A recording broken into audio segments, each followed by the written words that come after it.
What does it mean to delegate well? This was a word that scared me a lot. I misunderstood it when I first started to learn about it and thought that I would have to spend a lot of money hiring a bunch of people to do all the things that I shouldn't be doing. But this was a misunderstanding. Delegation really happens at the most micro levels in your family and even within yourself. Here's how. You have a few things around the house that you do that you probably shouldn't be doing. Maybe there's a kid around there, maybe there's a partner around there with whom you could share the responsibility of certain things.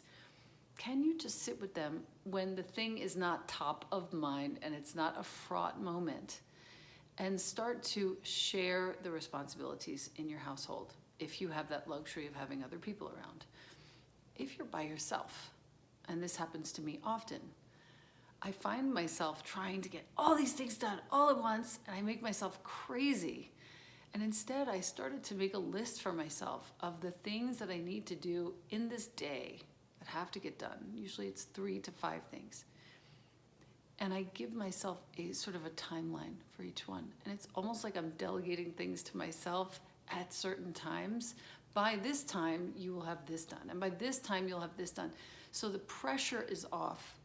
The timeline is known, and even though it's only delegating to myself, I find that I have a more relaxed interior state when I do this funny little game with myself. Now, of course, if you have the luxury to delegate certain things like the garbage, the laundry, awesome. I do those things myself, but great. You have to figure out what it is that you don't want to be doing, what it is that you feel you should not be doing, and see if you can farm it out, as it were. Certain things, like some people love delegating their email. Perhaps you have an intern or an assistant, somebody near you who's a little bit younger who would love to help you and learn the ropes of your personal business. Awesome. Let them help you.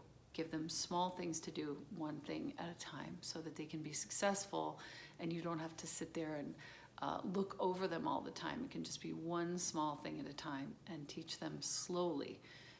If you have the great good fortune of hiring someone, let's say, to clean your home or to, I don't know, get your groceries when it comes to certain apps like Instacart, things like that, that's also really educated, smart delegation.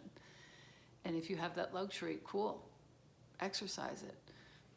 And again, if you feel like this isn't for you, I would just take a look at your interior state when you're feeling a little bit pressurized, and see if there isn't something you can do about delegating a certain task to yourself at a certain time so that you don't feel overwhelmed by the glut of things that you have to do, but in fact, things are known, timelines are known, and you can do things in that timeline rather than force yourself to feel like you have to get it all done in this one window. I do find that that helps a lot, and I know I've said it twice, but I want to make sure that you really understand, if you are on your own and solo, to play this with yourself and see if you can give yourself more ease. Thank you for listening.